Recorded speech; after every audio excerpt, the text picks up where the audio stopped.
Siamo appena saliti in pullman, stiamo per entrare nella fase operativa della spedizione, che è il viaggio attraverso la penisola del Sinai verso il valico di Rafah.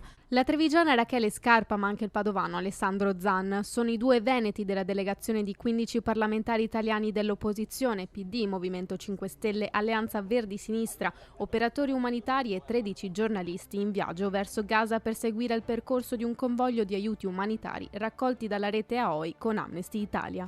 Oggi in realtà faremo tappa ad Al-Arish e domani in realtà riusciremo ad arrivare al confine dove osserveremo i camion di aiuti fermi in attesa di entrare. Domenica 3 marzo la tappa al Cairo per una serie di meeting con le rappresentanze diplomatiche italiane in Egitto, agenzie delle Nazioni Unite e le organizzazioni per la difesa dei diritti umani.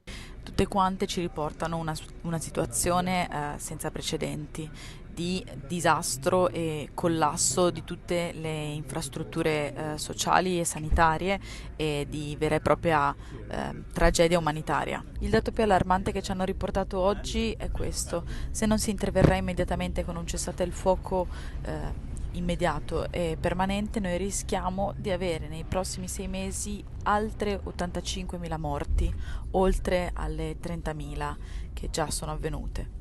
1 milione di bambini a rischio, il grido d'allarme per un cessate il fuoco immediato. Il viaggio della delegazione attraverso la penisola del Sinai alla volta del valico di Rafah. Il 5 marzo l'incontro con le organizzazioni umanitarie che stanno operando in territorio palestinese.